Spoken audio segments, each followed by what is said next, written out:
We are working on the Dodge. The head is leaking at the front corner right behind the thermostat.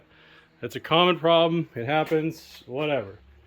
Unfortunately, this manifold here is going to be warped, so I'm going to have to replace that, as well as these hoses, mainly the bottom hose. Because of the oil leak, it's softened up a lot of stuff. We're also going to change the intercooler boots because those are also going to be soft. So that's what we're doing over the next few episodes. We're going to send the head out and have it machined. We're going to make sure that the valve seats aren't cracked.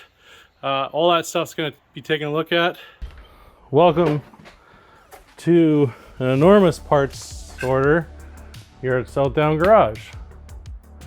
So let's start taking a look at some of this monstrosity. Obviously you see K&N, you see BD diesel. You know something's happening, and it's probably not a gasoline thing with BD diesel, I should say. So let's start taking a look at some of this stuff. I hope you guys are excited for this build, because this is probably the most I have spent doing a project at one given time. One of my other videos you saw was the killer dowel pin. Now, as we all know, as Dodge owners, these killer dowel pin kit, you know, they're not that expensive. However, if you don't get it done, well, it becomes something even more expensive of a build. And this is basically what we've run ourselves into on today's episode. Is I tried to fix this. You saw that previous video. If you haven't, you can take a look at it after this video is over. I would recommend staying around for this, because power driven diesel, thanks to those lovely individuals, sells a complete unit. Yes, you could buy this from Cummins, but for this piece and this gasket, you're looking at $1,000, and I'm talking Canadian, so even US, you're probably still looking at $700 US. So for this whole kit, the gasket, there is a timing wheel. There's a gentleman that mentioned they want to see a video on how to time these pumps to get more power out of them. You will see that there's a timing wheel in here. There's the gasket sets. Obviously we need the gaskets for this new beautiful piece. This is gonna stop our oil leak in its tracks. Oh, this is exciting. As I mentioned a few minutes ago, one of the other issues with this is the exhaust manifold. And the exhaust manifolds, on these original exhaust manifolds, they like to, more parts, do not like to expand. So we reached out to BD Diesel, and we have gotten their 3-piece kit. This also allegedly gives us more power. Well, it helps the turbo spool up faster. One of the other issues you did not see, because I may or may not have shown you the video. Hopefully I have that video I can show you quickly right now. That's right, the Dodge is leaking coolant. The gift that keeps on giving. Because let's be honest, some of the aftermarket stuff is truly inferior. Nice gasket. Oh, some bolts, nice. This is what started this whole thing. Yes, the water pump gave up the goods, so we've got a factory water pump we're gonna put back in there. So let's just put this right over here. Beautiful, for $300. It comes with bolts. That's so nice of them, and a gasket, so we'll definitely be using that. I made mention about the fact that we had some electronic problems. Well, from Rock Auto, we have picked up an ECU. I'm not taking this out to put it on there. I don't care. I'm excited for that. Finally have my vehicle charging correctly. Thank you to my friends over at Post Haste Performance for making me aware of that potential issue. There's so many goodies. There's so many goodies with this. So these are all a set of injectors, set of 6 injectors from BD. We're excited to put those on. Now, one interesting thing to note with this next lit parts here, that if you do not have the 60-pound springs in your head, I don't need to pull apart for these. That was stupid. $200 for valve springs I didn't need. So if anybody needs valve springs, but anyways, this kit here is for the 4,000 RPM kit.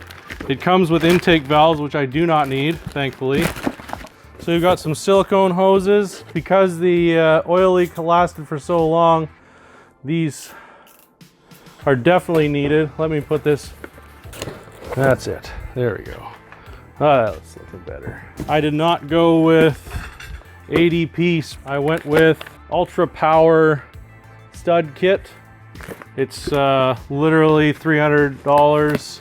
ARP one is like minimum $700. Yes, we're still talking Canadian dollars, as everything I do is in Canadian. Most of my stuff from Rock Auto is not exciting, let me tell you. It's most of the base stuff, but apparently you can't buy parts because of COVID. We have this very exciting lower rad hose. So excited about that. Really beside myself on that one. One of the things you saw in one of my videos is I did a $50 air intake kit install. I kind of regretted that. And by kind of, I meant I really did regret that. So I decided, thank you to Mopac, although they are not supporting this video, we are going to a K&N filter system. You know how much editing I have to do to remove my stupid comment words so? Unbelievable. This will bolt down in the cab, or in where the filter box used to be. Of course, I no longer have any of that, because why would you? So we're gonna bolt this down, and we're gonna put this new K&N filter kit in there. My recycling people are gonna love me this week. So this is the head gasket set. Yes, I am just putting a stock head gasket set. I'm not putting anything special up in this truck right now. And one more.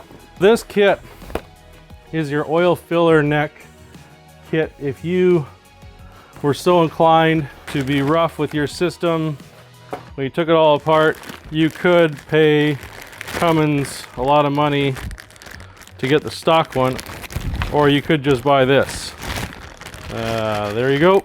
So it comes with a seal, everything else, and obviously this will screw on here. So I gotta put a new one of these back in. If only I could get the dipstick tube as well. Okay, now I gotta move some stuff around here so that the interwebs people can see the new video. Okay, so that is what's going in to the Dodge in the next few weeks. We've got all this cool stuff going in there. That's right. So I said earlier in the video that I was going to do this second. I am not. I'm going to take it apart. I thought I had to pull the whole pump off because I thought these were intake. I thought those were pump springs inside. They aren't. Didn't read the instructions. That case is coming off. I'm putting the new case on. I think I might just time it. I've got everything apart. I might as well do it. It's easier to do it with the head off. You can check your top dead center real quick with your dial indicator. Make sure you're like bang on top dead center as much as you can go. And then we can set the pump up. Then we can advance it. I believe we're advancing it. I will double check on that before. Don't put the hate in the comments for that. We've got all this other lovely stuff to go on there. So over the next few weeks, I hope you guys are excited because I'm excited. It'll be the following week. We start taking the head off and then we're gonna send it out to Abbotsford. Hopefully they're going to be able to do my head pretty quick.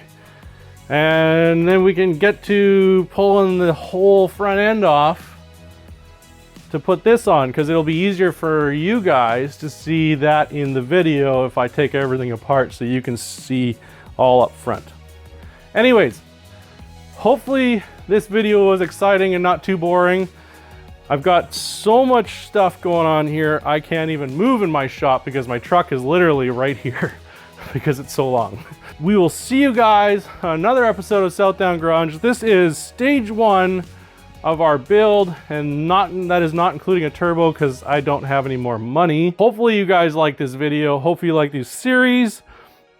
Let me know what you think in the comments. Let me know what you would like to see specifically about this build.